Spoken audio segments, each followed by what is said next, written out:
Poonamben Himmatlal, special educator, block Jalalpur.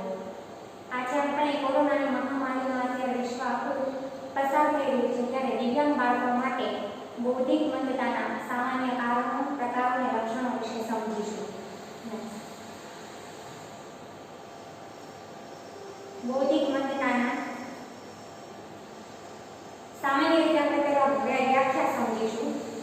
તો નોંધપાત્ર રીતે સરેરાશ કરતાં ઓછી બૌદ્ધિક કાર્યક્ષમતા, પરિસ્થિતિને અનુરૂપ વર્તન કરવામાં ખામી. જો આ લક્ષણો બાળકોના વિકાસાત્મક તબક્કા એટલે કે 0 થી 18 વર્ષમાં જોવા મળે તો તેને બૌદ્ધિક મંદતા કહે છે. અમેરિકન એસોસિએશન મેન્ટલ રિટાર્ડેશને 1983માં કરી આ વ્યાખ્યા છે. ત્યારબાદ બૌદ્ધિક મંદતા થવાના કારણો આપણે જોઈએ તો કારણોમાં પ્રીનેટલ, પેરીનેટલ અને નેટલ. તો એની અંદર સગર્ભાવસ્થા દરમિયાનના, પ્રસૂતિ દરમિયાનના અને પ્રસૂતિ પછીના એમ કારણો 3 છે.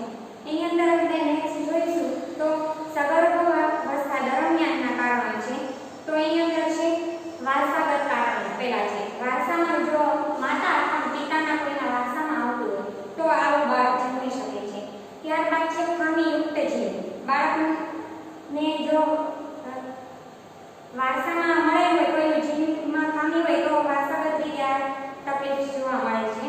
માતાની ઉંમર જવાબદાર હોય છે. 20 વર્ષ કરતાં ઓછી અથવા 35 વર્ષ કરતાં વધારે જો ઉંમર હોય તો તેને આ બૌદ્ધિક મંદતાનો આ તકલીફ જોવા મળે છે બાળકોમાં. એક્સરે અથવા દવાની આડઅસર. બાળકોમાં એક્સરે વારંવાર સગર્ભાવસ્થા દરમિયાન કરવામાં આવ્યો હોય અથવા તો કોઈ માતાએ સગર્ભાવસ્થા દરમિયાન કોઈ દવા લીધી હોય તો એની આડઅસર થાય છે. તો એની અસરને લીધે આવું બાળક જન્મે છે.